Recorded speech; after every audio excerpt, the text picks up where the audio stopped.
everyone, my name is Michi Hoyer and welcome to a special video today on TraxionGG. Usually I'm racing in rFactor 2's most sophisticated and pinnacle racing series such as Formula Pro and GT Pro, as many other race series as well. You can find me on YouTube by looking at Michi Hoyer Sim Racing or on Twitch, www.twitch.tv/Michi Hoyer. But for now guys, enjoy the special video today on TraxionGG. So for today we are checking out what it is like to race a car around Le Mans. With the 24 hours of Le Mans coming up this weekend, we're on rFactor 2 at Le Mans in an Audi GT3. We will talk about specific parts of the tracks. We'll talk about specific parts on the car to be set up correctly in order to be quick around Le Mans. So let's start with the tires as such. Teams are gonna face a very difficult decision right here, because usually more negative camber means more lateral grip in the corners as the car is banking to the left and right, and therefore, you know, loading up the tires to set like the maximum square contact patch between tires and racetrack. So the more camber you run, the more friction, the more grip you're going to produce in the corners. However, with the camber also meaning that your tires are kind of tilting to the inside like this. I'm over exaggerating here right now. This means a small disadvantage in straight line speed, which is fairly important though around Le Mans, as it has most of the time just massive and extensive straights. So teams are gonna have a difficult compromise decision to do around the camber settings. Here right now we just take it relatively high, because in rFactor 2 the camber is quite important setting for cars to go around corners as well. Looking into the brakes, not too much you can set right here. Since the GT3 car does have ABS, you can set the maximum brake force to 100%. Brake duct blanking, actually 66% could be alright. Long straights, long time to cool down. Heavy braking zones though, so you need to make sure the brakes do not fade out on these. Probably a bit of testing to be done. Real team's going to do that in free practice before they go into qualifying and be struck by kind of Parc Fermé regulations. But here in this situation, we should be alright with a 66% as of right now. Nothing really to be set on the chassis here for the Audi. Suspension, and that is going to be ever so important around Le Mans, because as you know, top speed is being mainly driven by three factors: engine power, wing settings, and rake. And here on the suspension page we can check on the rake, we can adjust the rake quite a bit. Generally speaking, you want to be as low as possible on the front in order to create the best possible front end you can probably have. However, in order to really maximize straight line speed, you want to have a minimum rake as possible. So in the Audi car you can set the rear right height just as high as the front right height. All you do need to make sure is that when going down the straight, the rear end doesn't dip lower than the front, because otherwise suddenly in fast corners you would generate not downforce but not up force, but would generate lift. That is the word I was looking for. You would generate lift. So to make sure that does not happen, you put the same spring rate on the rear, maybe even stiffer, but that will show the long runs. Beyond that, you want to have the toe being set to 0 as much as you possibly can. Toe also does affect the straight line speed quite a bit, so here is a high speed setup really much required. Generally speaking, in the GT3 car you want to detach the rear anti-roll bar, so we have set that. Around the dampers, they are mainly there to balance the car out. whenever you do cornering, whenever you do acceleration, whenever you do acceleration. There is no kind of recept or kind of this is what you need to always do or that is what you need to always set. It is track dependent, and it comes down to what sort of corners. Is there high speed corners, the low speed corners? Do you need trail braking? Do you not need trail braking as much? Like hairpins usually are not no trail braking corners, but if you like head into Porsche curves on the Le Mans circuit or into the chicanes on the Mulsanne Straight, that is really where you do need trail braking, but we're going to check that out on a flying lap later out this video. So I will just keep them neutral right now because, as I said, you need to have to do long runs, you need to look deep into the Motec data, and engineers around the Le Mans teams will be busy with that right after qualifying in their debriefs, checking how the car's operating, checking the telemetry of the cars itself. Aerodynamics we've already spoken about. You want to have no rear wing whatsoever, or just the least amount that you can keep the car stable. Same on the radiator tape. You can put a little bit more radiator tape because there's a lot of flow there into the engine. You're going to go at loads of high speed, so a lot of air pressure is flown into the cooler system. And again, radiator tape means also less drag, more top speed, so that's the way to go. Around electronics, you can only set, well, ABS here on the car. You cannot set it in GTEs, you cannot set it in LMP2s, so also think not in the hypercars. So drivers and teams in the actual Le Mans race need to be very sure of what they do with the brakes and how they do set their engine mappings. Onto the drivetrain, you want to have quite a stiff preload, as the preload will help keeping the balance on the braking into the cornering, keeping the rear some sort of solid, and that is what you want to have on a GT3 car here around Le Mans. And now we also want to have a look at the lap. So we jump into our Audi LMS R8 GT3 car, and on the out lap we're going to stop at certain points where we can talk you through a lot of, let's say, bits and pieces you should watch out for, or drivers have to watch out for. So nothing special here. Out of pit road, obviously need to keep to the right of the white line, and then into turn 1 and 2, the Dunlop chicane.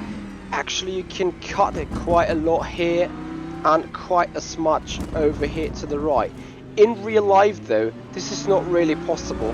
The GTEs may be able to run over the curbs and the anti-cuts, but the LMP2s, they are so rigid, they would break the car if they run over the anti-cuts. Then coming towards the end of sector 1 already, the chicane up towards Terre Rouge. You want to stay on the left here as long as possible to get a clean swipe through that right-hander, and going above the crest, the car wants to become a little loose. And then this corner is so important. This is roughly the perfect line on rFactor 2, where you want to still be in touch with the curb here on the left hand side. You can see that I just hit a bit backwards. So this is where the car should be located. There's still no cut, and you will be able to carry the maximum speed onto the Mulsanne Straight, which starts right here with a little bit of a right king, but this is all no issue, of course. So as you can see, a long, ever so long straight where top speed is the predominant thing. Actually, the track is defined by the white line here on the left, as well as the white line here on the right. And then we're coming already to the first chicane here on the Mulsanne Straight. Very important, the trail braking you have to do around this curb, and then you need to position your car as best possible here on the left, that you don't go too wide over there. Actually, you don't want to really cut that curb too hard. As you've seen, once I've just touched it, the car on the right hand side just pitched up. So after the first Mulsanne chicane, we just move on over the second very long straight. Slipstream is going to be ever so important here, and you will see a lot of them. It's actually when LMP2s behind each other and GTs behind each other,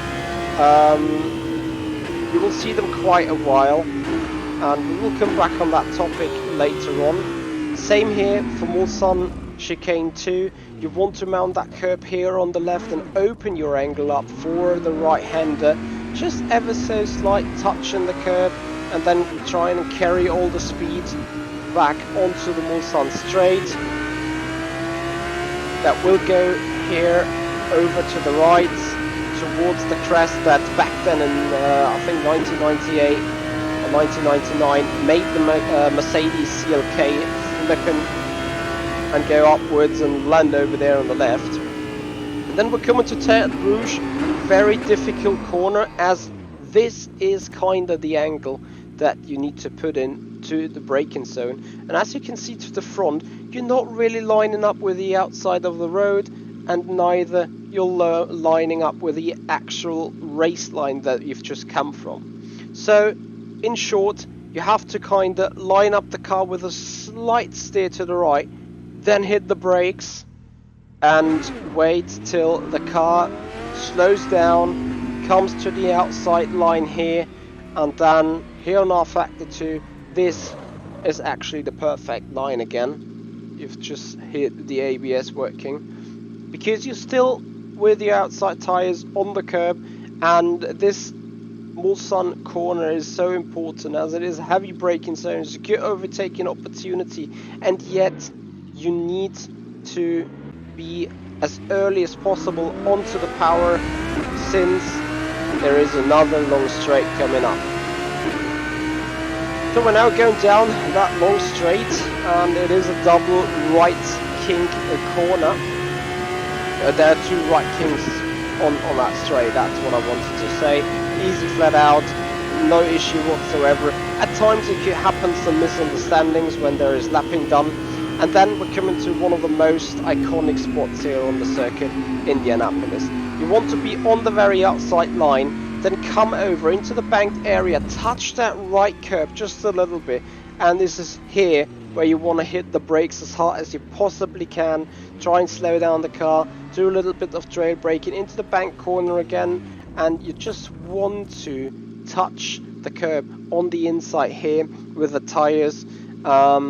Because if you go over the curb too much, you're going to lift up the car, you're going to lose aerodynamical performance, as much aerodynamical performance that can be in a slow turn, but still, you want to maximize everything, of course. And again, LMP2s may just run over the issue that they are not really able to run the curb that hard, as the car is so rigid and so sensible to elevation and everything, that it just may suffer damage from it. Into Arnage we go then. Very important is that you hit that curb here on the inside, just slightly touch it, and then set up the car perfectly for the exit onto the last long straight on the lap actually. Once again you're going up into the 6th gear, even in the GT3, and then you come into the second iconic, well, cascade of corners, the so-called Porsche corners. You want to be on the very outside here on entry, and then make sure that you are just about kissing that curb here on the inside. Don't go too wide here to the left, because right immediately this left hand corner comes where you accelerate through. So the second corner of the Porsche curves is faster than the first one, so you need to be carrying as much speed as possible through the first right kink, and still yet be able to perfectly set up the car for this left-hander. And when you go through that left-hander, make sure to not touch the wall here on the outside, which is right after the track limit comes. Then on the left, you once again kiss the curb and set up the car for the right, just letting coast in it and let it stick around that curb here onto the right. And then we exit the Porsche curves with another left corner. You fully mount the curb, you fully mount the curb here on the exit, and then you join back onto the old, well, onto the original street circuit, onto the original race circuit here at Le Mans, into the 4 chicanes, third gear corner here, left and right. Want to mount the curbs as much as you can, but still slow down the car. And then here on rFactor 2, it is really, this is the perfect entry into the final 4 chicanes, like really mounting the curbs. Also, you will see us mounting this other curb here, and you see the wheel is shaking a bit because that anti-cut really look at it, it is so high. Usually we're just grounding on it, as well, you can probably see it better from the back. The car is literally stranded on that anti-cut curb, and again, the GTEs may only be about able to mount them, but no way in hell the LMP2 is going to do. If the LMP2 guys are going to mount that curb hard, they are most likely breaking either their suspension, but at least their bodywork. So as you've seen a full lap, we're now on the road to do a full push lap and talk about the important things around the circuit again. Onto first turn we go. We keep long on the outside here, open up and maximize the entry into the Dunlop chicane. You mount that first curb, then you mount that second curb, going over the hill. The car wants to become oversteery again, and it will just become the same oversteery again as we go into the second chicane. Again, you stay on the inside as much as possible to get a good run up through this right-hander over the crest and here into Terre Rouge. Mount the inside curb, try and carry as much speed as possible onto the main straight. I can already tell you right now we would need to stiffen the rear slow rebound, as when braking and the weight goes to the front, it just keeps the weight a little longer at the rear, keeps the rear more stable. And as you can see, we've had a little bit of a moment there, so in order to get rid of that, we just need to adjust these dampers, then hard on the brakes, over the curb, opening up the entry for the first Mulsanne chicane, trying to carry as much speed as possible out of it again. Going down the long straight, and we've already spoken about slipstreaming. When an LMP2 is behind another LMP2, they can save a shed load of fuel, and that will be very, very interesting for the strategies. As a downside though, as we're braking hard for the second Mulsanne chicane, once again grinding the curbs, trying to carry as much speed as possible. On a downside though, when they're following each other so close, especially the LMP2 cars, they are losing just so much downforce and performance that they may use too much of their tires. And remember, only 12 sets available per car on the race. Into Mulsanne corner, we line up with the braking line, then turn in, try and carry again a lot of speed onto the exit. It is all about carrying speed through the turn, carrying speed on the exit, because that will define your next straight performance. And yeah, again, since every car is only allowed 12 sets of tires, you need to be smart. You need to double, maybe even triple or quadruple stint them in the night. Short tap of brakes into Indianapolis, touching the curb, heavy on the brakes, setting the car up for the left. Short sprint up towards Arnage, again heavy on the brakes, turning in, just kissing the curb and fighting the car a little bit on the exit while you want to carry all the speed. And yeah, following is bad then for tires, so strategists and teams need to be very sure about how to use them tires. As we come into the Porsche curves, a slight tap on brakes before turning in and carrying as much speed as possible, as we went a little too wide, and that gets you into trouble with the wall here on the right. Going to the left and keeping the car tight to that curb on the right as you want to open up the entry for that left. We're in this still a bit in trouble here, but either way, we're still alive and now coming towards the 4 chicanes. Nailing the first one, still slowing down the car, a little bit of a counter steer.